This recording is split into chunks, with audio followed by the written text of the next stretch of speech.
Hello, church. We are starting the new year with a new book for our daily Bible reading schedule.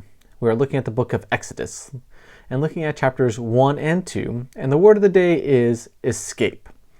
Now, the word even Exodus means exit, right? They're leaving out of Egypt. But for some background, why are the children of Israel even in Egypt, right? There's lots of escaping happening throughout this book, even to set up the book, and it all involves not just escape, but escape from death. Right? If you recall from reading through Genesis, the people of Israel had to escape the land of Canaan where they were living, the land that God had promised to Abraham, because there was severe famine. And so they had to escape for lack of food so they wouldn't die there. And in God's provision, he sent Joseph down to Egypt, where he rose through the ranks and to become second in command to Pharaoh, and he was able to provide escape not just for Egypt, but for all of Israel. And we get that list from the beginning of chapter 1, where these 70 people from the tribe of Abraham, Isaac, and Jacob are able to go and escape and be freed. And so they're roughly 430 years pass, and they're in Egypt. But some troubles happen. The new Pharaoh doesn't remember the history of 430 years ago and sees this great number of Israelites in his country and is afraid that they are going to possibly rise up and kill them. And so in an effort to escape the possible death sentence and challenge to their authority, they start treating them as worse and worse slaves, making their lives harder and harder. They start even issuing an abortion decree for all the male children of Israel.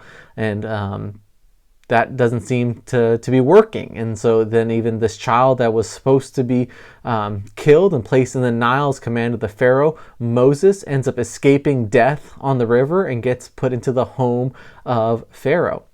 Then Moses, after kind of rising up and becoming a man, ends up trying to help his own people and kills an Egyptian. Then he has to escape for fear of his own life from Pharaoh, and then he escapes out to Midian. Then when in Midian, he helps save the shepherd's 7 daughters from death from some other bad people, and so they escape death there.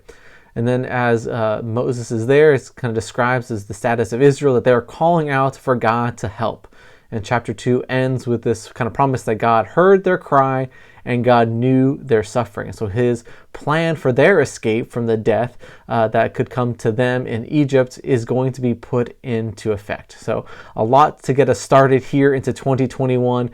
My encouragement is we can look at how can we have escape now? Well, we escape not just death. We don't escape death. We escape the penalty or the punishment of death by believing in Jesus Christ, right? So all these Old Testament books are the forerunners to show us why we need Jesus. And so Jesus helps us escape the penalty of God's wrath and the consequences of sin by believing in him, and then be granted eternal life with God in heaven. So as we seek to escape the rough year of 2020, we look forward to God's provision and his grace into 2021. All right, church, have a great day.